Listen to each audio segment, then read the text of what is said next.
제사와 식용 짐승의 규례, 제사와 식용 짐승의 규례이란 제목으로 말씀을 상고합니다. 지금 우리가 읽은 부분을 이렇게 일부러 이렇게 중간에 좀 몇 절씩을 빼고 읽었는데, 그 뺀 부분은 뭐냐면 짐승의 피는 먹지 마라. 그거는 나중에 따로 이제 그 피에 대한 규례에서 더 정확하게 하기 위해서 뒤로 뺀 거예요. 그리고 오늘 이 본문은 뭐냐면 짐승이 두 종류로 구분돼야 된다는 거예요.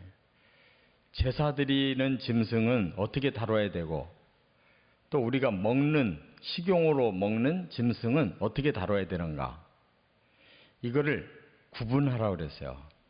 그럼 왜 그렇게 해야 되느냐? 그러한 훈련을 통해서 의와 불의를 우리가 잘 구분해서 행하고, 선과 악을 잘 구분해서 행하는 그런 성숙한 능력이 생긴다, 그런 뜻이에요. 그래서 여기 28절 끝에 보면 그랬죠? 내가 네게 명령하는 이 모든 말을 너는 듣고 지키라. 네 하나님 여호와의 목전에 선과 의를 행하면 너와 내 후손에게 영구히 복이 있으리라. 그러니까 구약 성경에서 우리에게 주시는 그 교훈은 뭐냐면, 율법이 대단히 복잡해요. 이런 건 해라, 이런 건 하지 마라. 또 그 속에서 또 더 구체적으로 들어가서 아주 복잡하게 구분을 했는데, 목적은 하나예요. 우리가 신경 써서 어떤 것은 이렇게 해야 되고 또 다른 것은 저렇게 해야 되는구나 하는 것을 구별하는 가운데 우리 자신이 그만큼 성숙해지는 거예요. 그냥 되나가나 그냥 내가 하고 싶은 대로 다 한다, 그러면 점점 사람이 타락합니다.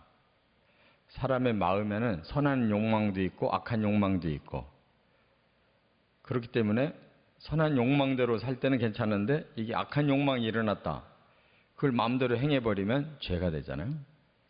그래서 하나님의 진리에 따라서 나를 컨트롤해 가는 거예요. 그 기준대로 나를 이렇게 했다 저렇게 했다 하다 보면 나도 모르는 사이에 만들어지는 거죠. 이게 훈련인 것입니다.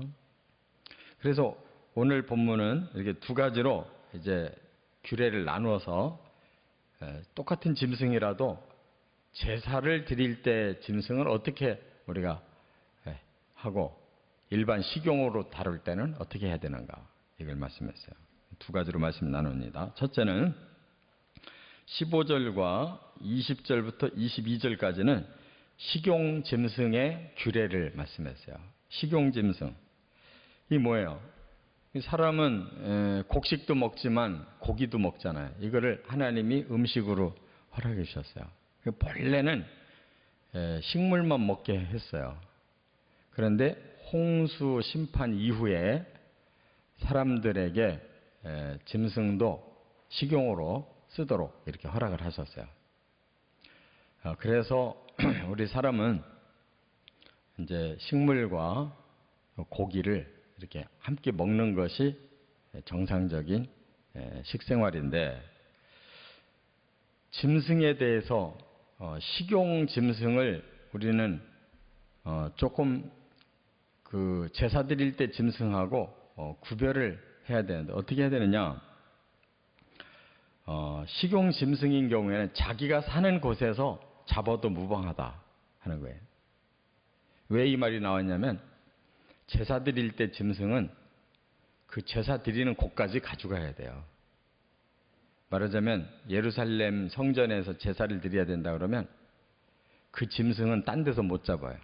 예루살렘 성소까지 가지고 가야 돼요. 거기서 잡아야 돼요. 그러니까 이게 보통 정성이 아니죠. 그래서 예를 들어 여기 고양시가 성소가 있다 그러면은 저 부산에 사는 사람 여기까지 끌고 와야 되는 거예요.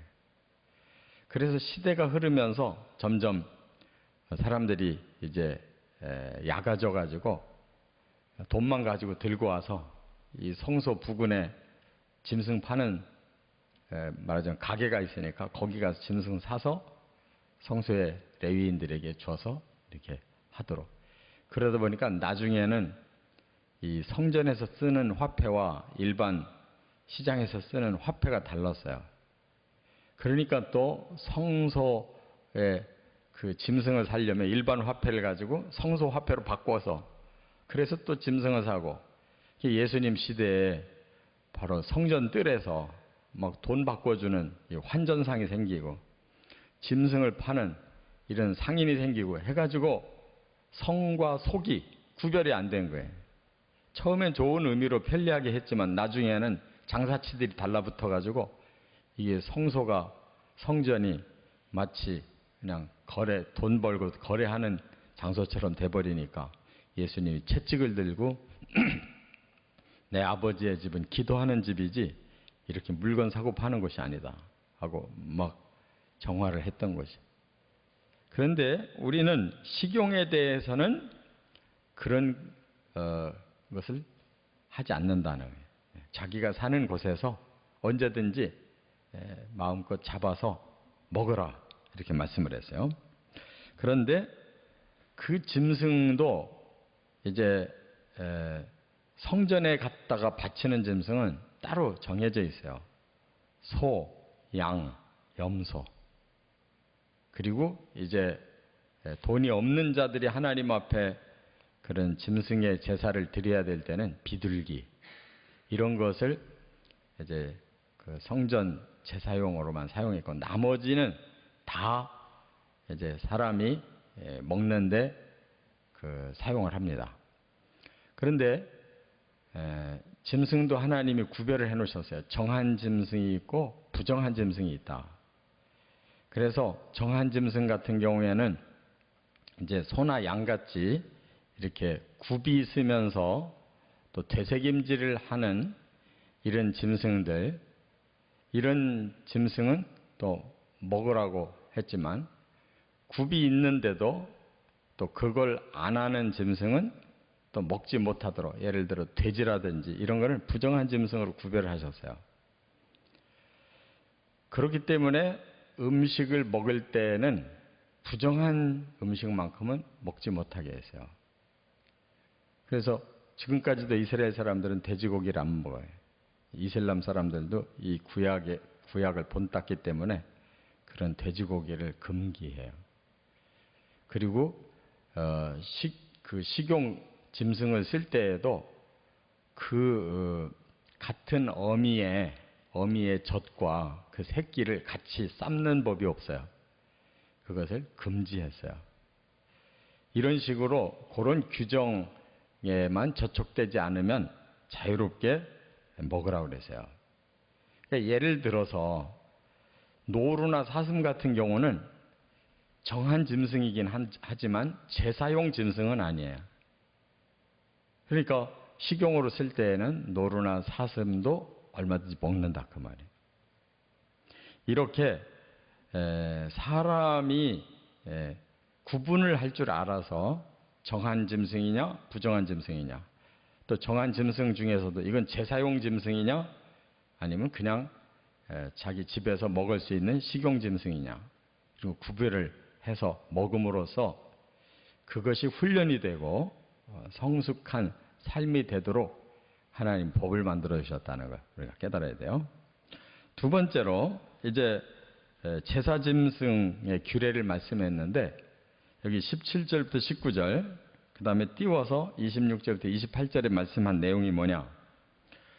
제사 짐승 그것은 초태생 말하자면 첫 번째 난 짐승은 이건 식용 짐승이 아니에요. 반드시 성소에 바쳐야 될 짐승이다 그 말이에요. 그러니까 사람도 장자를 중요시 여겼어요. 구약시대에는 장자. 짐승도 첫 배를 중요시 여겼어요. 그것은 나의 것이다 이렇게 하나님이 정하셨어요. 그래서 장자도 하나님의 것이에요. 그러므로 그 장자의 값을 내라. 그게 속전이었어요. 속전이라는 말은 값을 치르는 거예요. 하나님이 장자를 우리에게 죄 없는 거룩한 자로 주셨다는 거예요. 그 대신 하나님이 그 죄값을 치러주었다. 그래서 속전을 내요.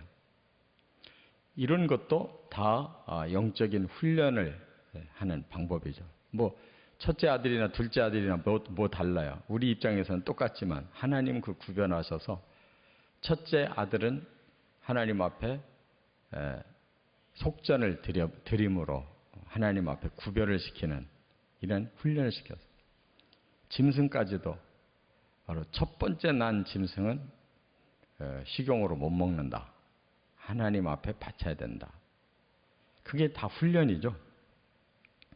그 다음에 또 성소에서 그 먹을 수 있는 그런 제사가 따로 있어요. 그게 바로 화목제물이라는 건데, 화목제물이라는 건 하나님께도 감사하고 그 기쁨을 사람들이 함께 나누는 거예요. 그런데 거기서 이제 가족들이 왔다거나 친척들이 함께 와서 화목제물 드리면 다 같이 먹죠. 그런데 꼭 여기 본문에 강조한 것이 레위인과 함께 먹어라 하는 걸 강조해요. 왜 그러냐면 레위인은 항상 거기서 헌신하고 봉사하는 사람들인데 제사를 실컷 도와줬더니 그냥 제껴버리고 자기들끼리 먹는다. 그건 제사 정신이 아니라는 거예요. 제사를 드리는 일에 헌신한 제사장과 레위인들을 같이 불러서 그 제사를 드리고 남은 그 제물을 하나님 앞에서 즐겁게 함께 나눠 먹는다. 이게 다 훈련이에요.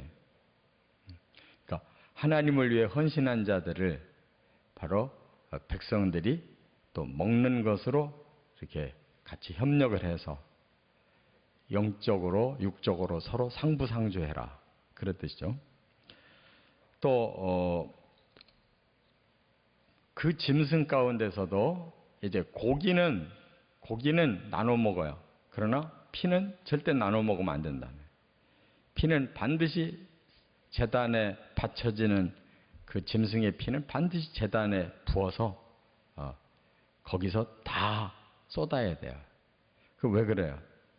바로 사람의 피든 짐승의 피든 그게 생명을 상징하는 거예요. 피를 뺐다 그러면 그 살아있는 존재는 죽어요. 그 짐승이 이제 희생된 거예요. 근데 그 피를 또 먹는다는 것은 아주 가증한 짓이에요. 그 우리가 희생시킨 그 짐승의 피까지도 먹는다 그러면 가증한 짓이에요. 그래서 피는 그 희생 제물로 제단에 다 쏟아붓는다. 이런 원칙을 왜 주셨느냐?